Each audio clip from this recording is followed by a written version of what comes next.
I'm about to show you 10 rare cars that Ferrari built but never released to the public, and the reasons why are more complicated than you might think. Some came close to rewriting Ferrari's legacy and identity, but were quietly shut down before they ever had a chance. That makes us ask the question, if these cars were designed and built, why were they never released to the public? This all began in the mid-1960s. Innocenti, the Italian company best known for its Lambretta scooters, was aiming to step into the world of luxury grand touring. Rather than starting from scratch, they looked to Ferrari for something special, and what came out of that collaboration was a refined and surprisingly understated car called the Innocenti 186 GT. It was designed by Giorgetto Giugiaro during his time at Bertone, and featured clean, elegant lines that gave it the look of a proper high-end coupe. Underneath that sleek exterior was something even more impressive, a 1.8-liter V6 engine built by Ferrari. The engine wasn't just a random design either, it was a scaled-down version of the legendary Colombo 512, and it gave the 186 GT a unique blend of smooth performance and authentic Ferrari DNA.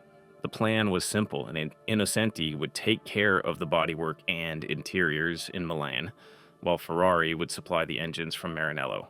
They had ambitions of producing around 1,000 units per year, offering a more accessible entry point to the Ferrari experience without compromising on style or pedigree. But just as things were starting to take shape, the project quietly collapsed. Enzo Ferrari, protective of the brand's exclusivity, reportedly stepped in and decided that offering Ferrari engines to another manufacturer wasn't the direction he wanted to go, so only 2 prototypes were ever completed, and production was never given the green light. Next on the list, the 365p Berlinetta Speciale. By 1966, Ferrari was already well established as a brand that combined motorsport performance with road-going elegance, but the 365p Berlinetta Speciale took that formula and pushed it into something far more experimental. Designed by Aldo Brovarone at Pininfarina, it didn't just look different from anything else Ferrari was building at the time. It looked different to what everyone else was building at the time. The most unusual part of this car was the seating layout. Instead of the usual 2-seat or 4-seat configuration, the 365p placed the driver right in the center, with 2 passenger seats flanking either side. It gave the driver a perfectly symmetrical driving position, something you'd later see in Formula One decades down the line. It was built on a chassis originally intended for racing, and it housed a 4.4-liter V12 mounted behind the driver. And that engine, combined with its lightweight construction, made it one of the most advanced road-capable prototypes Ferrari had ever produced at the time. But this car wasn't built for track use or high-volume sales. Ferrari never intended the 365p Berlinetta Speciale to reach production. It was purely a one-off design study, created to explore bold ideas like the central driving position and mid-engine layout long before the market was ready for them. Only 2 examples were ever produced. One was reportedly built for Gianni Agnelli, the powerful head of Fiat and one of Italy's most influential industrialists. The other was shown publicly as a concept, and this was only the first Berlinetta Speciale in a series of bold experiments that would redefine Ferrari's mid-engine future. Coming up next is the Ferrari P6 Berlinetta Speciale. In 1968, as Ferrari was exploring what the future of its road cars might look like, Pininfarina introduced something that quietly changed the course of the brand's design language. While it may not have turned heads in the same way as more dramatic show cars of the time, its influence would ripple through Ferrari's lineup for years to come. But we'll find out more about that later on in this video. This Berlinetta Speciale was a design study rather than a complete production prototype. It was never fitted with a working engine, and it wasn't built to be driven, but it served a very specific purpose. The P6 was meant to explore the proportions and styling of a mid-engined V12 Ferrari, something that had not yet existed for the road. Until that point, Ferrari's most powerful cars had always placed the engine up front. The P6 asked a different question entirely. What would happen if that power was moved behind the driver? The result was a sleek and balanced body that stretched cleanly from nose to tail. The front end sat low and sharp, the roofline swept back in a smooth arc, and the rear was wide and grounded with a strong horizontal stance. There were no wild gimmicks or exaggerated flourishes. Everything was measured, subtle, and intentional. The P6 introduced a design language that felt more modern, more focused on flow and proportion than dramatic features.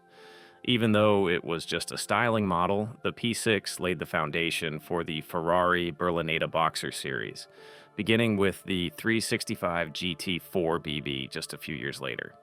Its proportions, its mid-engine layout, and even some of its design cues carried forward directly into those production models.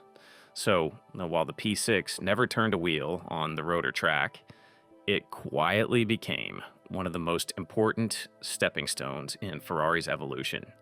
Later that same year, Pininfarina unveiled another concept that took a far more dramatic approach. It was called the Ferrari 250 P5 Berlinetta Speciale. And while it shared some conceptual DNA with the P6, this car was all about visual impact. It was created for the Geneva Motor Show and was never intended to be a fully functional vehicle. There was no engine under the rear glass. What it offered instead was a bold vision of what a Ferrari from the future might look like. The design pushed boundaries in every direction. The front end was long and low, tapering into a set of sleek pop-up headlights. The body sat incredibly flat to the ground, with a canopy-style cockpit positioned well forward. The entire roof and windshield appeared to flow as one piece of curved glass, wrapping around the passenger compartment, not like a jet fighter. Although it was purely a show car, the P5 wasn't just a styling exercise for the sake of creativity. It was Pininfarina's way of proposing a new aerodynamic direction, one that blended Le Mans-inspired efficiency with visual theater. Many of its lines and ideas would quietly feed into later concepts like the Ferrari Modulo, more on that later, and influence the development of Ferrari's approach to airflow and profile shaping throughout the 1970s. Next on the list is something that looked like it came from another world. It was called the 512 S Modulo, and even among concept cars, it stood out as something completely unexpected. The Modulo was built on the chassis of a retired 512 S race car. It sat incredibly low to the ground and had an almost seamless body that wrapped around the frame like a shell. There were no conventional doors. Instead, the entire glass canopy slid forward to allow the driver to climb inside. The wheels were partially hidden under sculpted covers, and the rear of the car featured a flat engine deck with a series of round holes cut into it, revealing the massive 12-cylinder engine beneath. The engine itself was a 5-liter V12 with an output of over 500 horsepower. On paper, the car could have reached speeds well over 200 miles per hour, but in reality, it was never built to be driven. Inside, the car felt more like a cockpit than a traditional cabin. The seats were low and narrow, and the dashboard was covered in unusual switches and controls. Visibility was minimal, with the entire roof and windshield forming a tight curve around the driver. Everything was designed to look and feel futuristic. Not necessarily practical. Despite being completely detached from road use, the Modulo became one of the most iconic concept cars of its era. It captured the attention of designers, journalists, and collectors, and it showed just how far Pininfarina was willing to go when exploring what a Ferrari could look like. Decades later, it was purchased by collector and filmmaker James Glickenhaus, who restored it to running condition. Coming up next is a concept car unveiled in 1976. That took the wedge styling of the era and pushed it even further. By the mid-1970s, Ferrari had already found huge success with its road cars and race cars, but Bertone wanted to explore a very different idea of what a Ferrari could be. The result was the Ferrari Rainbow. Built on the chassis of the Ferrari 308 GT4, it was designed by Marcello Gandini, the same designer responsible for some of the most iconic shapes in automotive history. The Rainbow was aggressive and angular with a sharply pointed nose and a flat, sloping rear deck. The most innovative feature was its roof, which was designed to transform the car from a coupe into a Targa without removing any parts. The entire rear section of the roof slid backward along a track and stacked neatly behind the seats, which allowed the car to switch between closed and open configurations with ease. Inside, the cabin followed the same futuristic theme. The layout was minimal and focused, with an emphasis on geometric shapes and straight lines. It didn't have the warmth or luxury of Ferrari's production models. But that wasn't the point. The Rainbow was meant to provoke a reaction. It was an experimental design that showed what could happen if Ferrari's DNA was filtered through a different lens. The car used the same 3-liter V8 found in the 308 GT4, but performance was never the main goal here. The focus was on styling and innovation. Bertone wanted to explore new ideas, and Ferrari was open enough to let them experiment with their platform. Despite the creativity behind it, the Rainbow never made it past the concept stage. It didn't align with Ferrari's evolving brand image, and the wedge trend was already beginning to fade by the end of the decade. The car remained a one-off, but it captured a very specific moment in time, when Italian designers were willing to take bold risks and rethink what a performance car could look like. Next up is the Ferrari Pinin, a car that marked 50 years of collaboration between Pininfarina and Ferrari in the most unexpected way. Unveiled in 1980, it wasn't the styling or performance that shocked people, but the fact that it was a 4-door sedan. For a brand built almost entirely around 2-seat sports cars, the idea of a Ferrari limousine was something that felt almost unthinkable. The Pinin was based on the platform of the Ferrari 400 GT, and although it carried over the long hood and rear-wheel drive layout, everything else about it felt new. The body was clean and understated, with sharp edges and a subtle sense of proportion that made it feel dignified rather than flashy. The front grille was slim and rectangular, framed by smooth bodywork that gave the car a sense of quiet confidence. It looked more like a high-end Italian executive car than anything from Ferrari's usual catalog. Inside, the design followed the same philosophy. The layout was elegant and uncluttered, with soft materials and a focus on comfort over drama. It was the kind of cabin meant for long journeys, rather than spirited drives.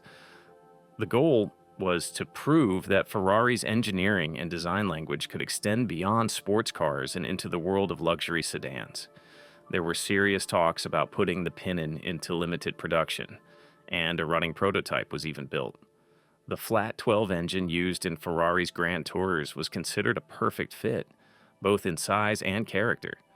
The project had support from many inside Ferrari, and even Enzo himself showed interest at one point, but ultimately the idea never moved forward. The board at Fiat, which owned Ferrari at the time, didn't see a business case for building a 4-door Ferrari. They were concerned that it would dilute the brand and confuse the identity Ferrari had spent decades building. So the car remained a one-off, a quiet experiment that never reached the road. Next on this list is a prototype called the Ferrari 4084RM. In 1987, Ferrari was beginning to experiment with new technologies behind the scenes and created one of their most important prototypes from that era. At first glance, it looked like a sleek but understated Grand Tourer. Underneath, though, it was hiding something Ferrari had never done before. This was their first serious attempt at building a 4-wheel drive road car. The 408 in its name referred to the 4-liter 8-cylinder engine it carried, while 4RM stood for Quattro Ruote Motrici, or 4-wheel drive. It was powered by a 300 horsepower V8 engine, and the chassis was a blend of steel and aluminum, depending on the version. 2 prototypes were built, one painted red and constructed from steel, and another painted yellow, using lightweight aluminum. The aluminum version would go on to influence Ferrari's material research in the years that followed.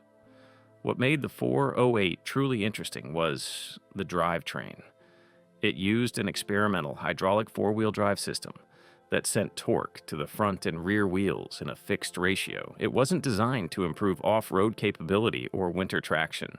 The goal was to explore how 4-wheel drive could enhance high-speed stability and performance in a Ferrari road car. The system added a significant amount of weight, and that ultimately worked against it. Ferrari is a company that prioritizes balance and agility, and the extra mass didn't fit their philosophy. As a result, the car never made it to production, and the 4RM system quietly disappeared from public view. Still, the 408 wasn't forgotten. Years later, Ferrari would return to four-wheel drive with the FF and GTC 4 Lusso, both of which used far more advanced systems, but the groundwork had been laid by this unassuming prototype from the late 80s. Next up is the Ferrari Mythos.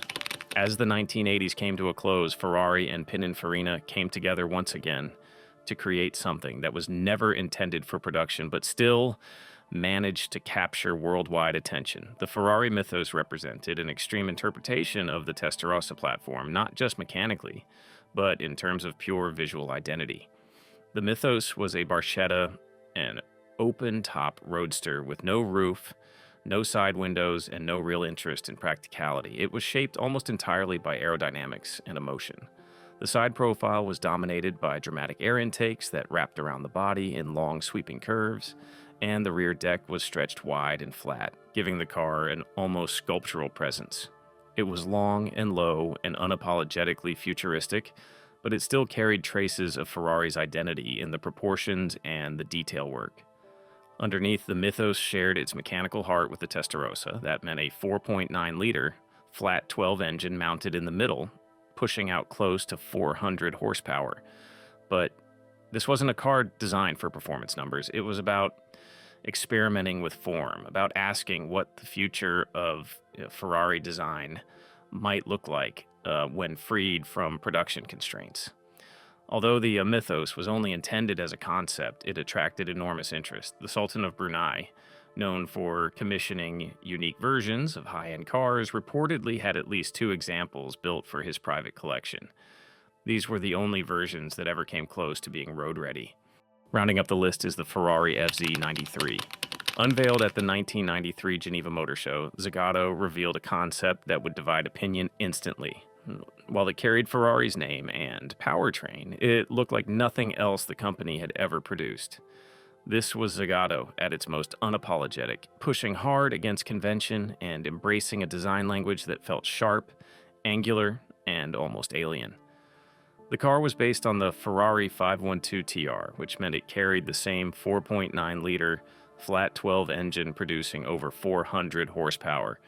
But mechanically, that was where the similarities ended. The body was completely reshaped with a series of hard lines, folded surfaces, and Zagato's signature double-bubble roof. The nose featured a wide, aggressive intake that extended toward the fenders, and the rear was heavily sculpted with exposed mechanical elements and prominent vents. Inside, the FZ93 didn't follow Ferrari's usual cues either. The cabin was completely redesigned, with futuristic switchgear and geometric patterns replacing the traditional leather and stitching found in production models. It wasn't necessarily elegant, but it was focused, and it made a clear point that this was not a car meant to blend in. Zagato described the car as a formula-inspired design study, blending racing heritage with radical styling, and was created to mark the company's 75th anniversary. Public reaction was mixed. Some appreciated the boldness, while others felt it strayed too far from Ferrari's identity. Only one FZ93 was ever built. It remained a one-off, a concept that represented a moment when 2 very different design philosophies briefly crossed paths, leaving behind something unforgettable, even if it was never meant to be driven by anyone outside the show stand. So, what do you think of these cars? Is there one you'd add to the list? And out of the ones I've covered, is there one you'd want to see me make a full video about? Let me know in the comments. And if you enjoyed this video, make sure to leave a like and subscribe for future videos.